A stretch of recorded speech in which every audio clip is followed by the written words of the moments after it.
The first thing that people do who have a successful, healthy relationship is they recognize it's never their partner's job to meet their needs and wants. It's wonderful when they do, but they don't expect it. There's not a demand. They recognize that it's their own personal responsibility, and so they put a plan in place to meet those themselves, and they don't expect it from their partner. The second thing, the second do of a successful relationship is they don't fear that their partner is going to betray them. They're not constantly worried about it. So they're not snooping on them. They're not controlling them. They're not spying on them. They're not looking at their phone going, what's this about? They have a general security that their partner is invested in them and cares about them, all right? Now, the third aspect, the third do of a successful relationship is they see the world as basically decent, that people in general are decent. Sure, there's some less than perfect people out there, but their general worldview is one that's positive versus negative. The fourth do of a successful relationship is their own view of themselves. They see themselves as lovable, as worthy of love.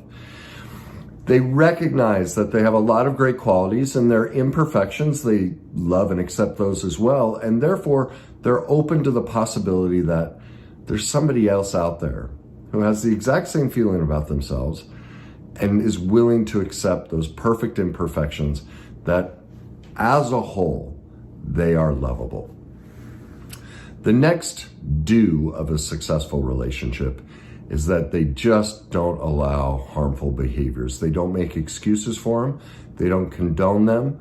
They don't see them as, look, I have to put up with something, for me to be loved.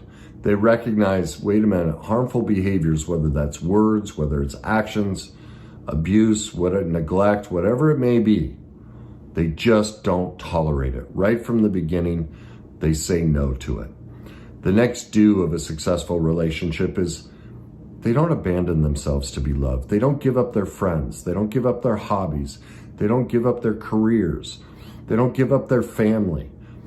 They keep attached to what matters to them and recognize that if somebody's asking, for them to give up that, or if they feel the urge to give them up on their own, they won't do that because they have that centered place. Remember, they feel they're lovable, so they don't have to feel they have to sacrifice all of that. And that's what makes them available for a healthy relationship.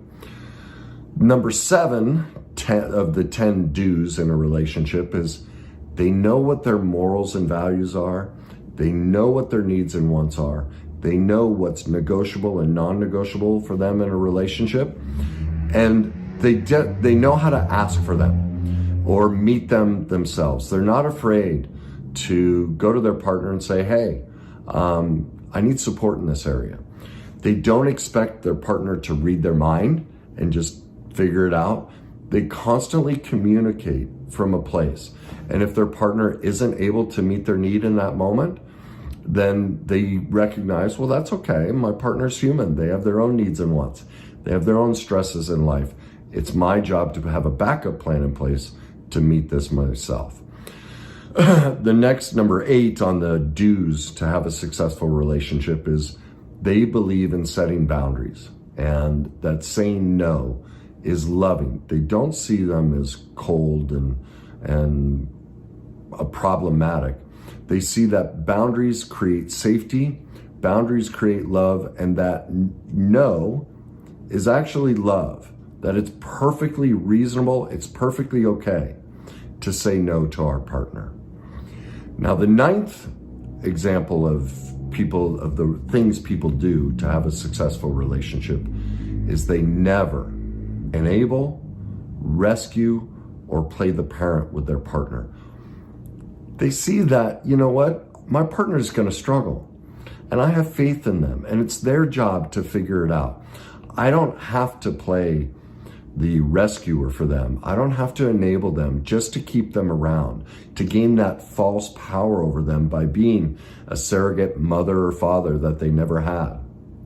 I don't gain my own esteem from rescuing them or enabling them.